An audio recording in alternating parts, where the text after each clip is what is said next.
नमस्कार दोस्तों, आप देख रहे हैं एजुकेशन टेम्पल, जहां पढ़ाई सिर्फ सब्जेक्ट नहीं, एक मिशन है। तो चलिए शुरू करते हैं आज का powerful session, shaping of the earth surface part 3। तो नोटबुक रेडी रखिए, फोकस बनाए रखिए और इस एक्सप्लेनर को एंड तक जरूर देखिए। जो लोग नए हैं, चैनल को सब्सक्राइब कर लीजिए ताकि आपको हर इंपॉर्टेंट क्लास का नोटिफिकेशन सबसे पहले मिले। चलिए शुरू करते हैं बिना टाइम वेस्ट किए। अच्छा, एक बात बताओ बच्चों, क्या आपने कभी सोचा है कि दुनिया की सबसे स्ट्रॉन्ग, सबसे सॉलिड चीज क्या होती है? Rocks, right? पर क्या आपको पता है कि even the hardest rocks break? हाँ, बिल्कुल सही सुना आपने। एकदम स्ट्रॉन्ग और जिद्दी दिखने वाली चट्टानें भी टाइम के साथ टूट जाती हैं। आज हम यही क्लियर करेंगे कि आखिर इन टफ रॉक्स को कौन और कैसे तोड़ता है। रेडी हो? Let's dive into this. Okay, तो आज का हमारा एजेंडा क्या है? Number 1, earth's changing surface. Number 2, weathering versus erosion. Number 3, causes of weathering. Number 4, 3 types of weathering. और finally, number 5, why weathering matters. तो चलिए शुरू करते हैं।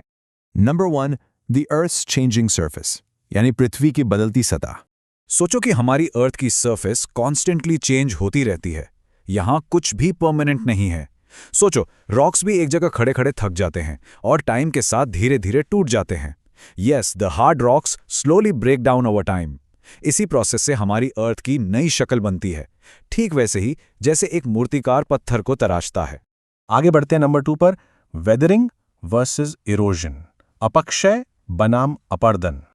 अब आते हैं इस चैप्टर के सबसे बड़े कंफ्यूजन पर, जहां बच्चे मार्क्स लूज करते हैं। वेदरिंग और इरोजन का डिफरेंस देखो, बहुत सिंपल है। वेदरिंग का मतलब है breaking off rocks at the same place. ये एक लेजी रॉक की तरह है जो अपने बेड पर पड़े पड़े ही टूट रहा है, इसमें कोई मूवमेंट नहीं होती। दूसरी तरफ है erosion. Erosion is the removal and transport of broken material.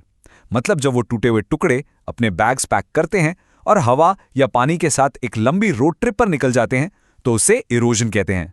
Concept clear? Lazy rock मतलब वेदरिंग, रोड ट्रिप मतलब erosion. Number 3, causes of weathering, अपक्षय के कारण। अब सवाल ये उठता है दोस्तों कि आखिर इन टफ जाइंट रॉक्स को तोड़ता कौन है? What causes weathering? Well, nature के पास अपनी सीक्रेट आर्मी है। नंबर 1, टेम्परेचर चेंजेस यानी तापमान में बदलाव। नंबर 2, वाटर एक्शन, पानी का असर। Number 3, air and chemicals. और नंबर 4, लिविंग ऑर्गेनिजम्स यानी हमारे और आप जैसे जीव जंतु और पेड़ पौधे। ये 4 चीजें मिलकर एक मिस्ट्री मूवी के सीक्रेट एजेंट्स की तरह रॉक्स को तोड़ने का बड़ा काम करती हैं। नंबर 4, 3 टाइप्स ऑफ वेदरिंग, अपक्षय के 3 प्रकार। फोकस थोड़ा और बढ़ा लीजिए और नोट्स लेने के लिए रेडी रहिए। ये एग्जाम के लिए बहुत इंपॉर्टेंट है। पहला टाइप है फिजिकल वेदरिंग यानी भौतिक अपक्षय। इसका मतलब है breaking off rocks without changing their chemical composition. इसको ऐसे समझो, अगर आप एक पार्ले-जी बिस्किट को तोड़ते हो तो वो छोटा जरूर हो जाता है, पर रहता तो बिस्किट ही है ना, उसका टेस्ट और कॉम्पोजिशन नहीं बदलता। यही फिजिकल वेदरिंग है। रॉक का टाइप सेम रहता है, सिर्फ उसका साइज छोटा होता है। इसके कॉजेज हैं heating and cooling, freezing and थॉइंग और प्रेशर चेंजेस। एक छोटा सा चुटकुला सुनो, रॉक्स भी ना हमारी तरह दुनिया की टेंशन में आते हैं। दिन में सूरज की गर्मी से स्वेट करते हैं यानी फैलते हैं, और रात को ठंड से शिवर करते हैं यानी सिकुड़ते हैं। रोज रोज यही टेंशन चलेगा तो बेचारे पत्थर भी एक दिन बोलते हैं बस भाई अब और नहीं, और क्रैक हो जाते हैं। पर याद रखना, इस पूरे तमाशे में कोई केमिकल चेंज नहीं होता। दूसरा टाइप है chemical weathering, breakdown of rocks due to chemical reactions. अब ये बिस्किट तोड़ने जैसा नहीं है, ये चाय बनाने जैसा है। पानी, चीनी और चाय पत्ती मिलकर एक बिल्कुल नई चीज बनाते हैं जो चाय कहलाती है। केमिकल वेदरिंग में भी यही होता है। रॉक की ओरिजिनल केमिकल कॉम्पोजिशन पूरी तरह बदल जाती है और वो एक नया सब्सटेंस बन जाता है। इसके कॉजेज हैं वाटर, ऑक्सीजन और एसिड्स। ये नेचर के इनविजिबल मैजिक पोशंस हैं। जब पानी और ऑक्सीजन रॉक्स के अंदर के मिनरल्स के साथ मिक्स होते हैं तो वो केमिकल रिएक्शन करते हैं।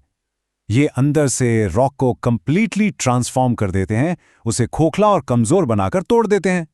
तीसरा और पर्सनली मेरा favourite type, biological weathering, breakdown of rocks by living organisms. आपने कभी सोचा है कि छोटे छोटे प्लांट्स और क्यूट से एनिमल्स इन मैसिव रॉक्स को कैसे गिरा देते हैं?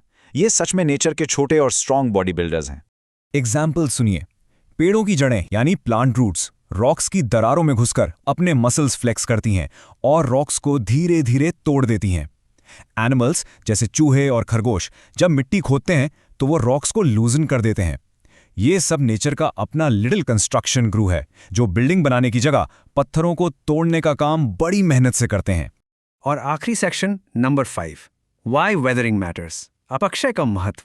बच्चों, अगर वेदरिंग की ये लंबी प्रोसेस नहीं होती ना तो अर्थ के डिटेल्ड ज्योग्राफिकल मैप पर ये खूबसूरत लैंडफॉर्म्स कभी नहीं बनते। पहला पॉइंट देखिए, सॉइल फॉर्मेशन। वेदरिंग से ही चट्टानें टूटकर मिट्टी बनती हैं जिसमें हम फसल उगाते हैं।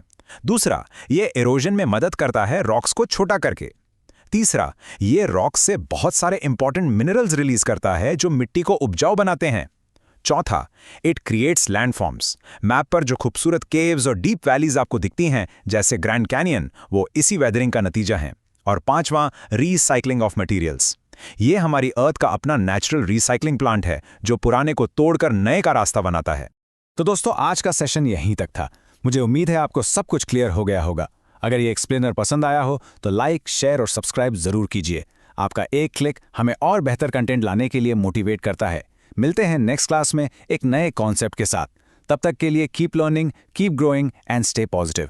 अगर आपको ये एक्सप्लेनर हेल्पफुल लगा हो तो लाइक, शेयर और सब्सक्राइब करना ना भूलें और कमेंट करके जरूर बताएं आपको नेक्स्ट कौन सा चैप्टर चाहिए।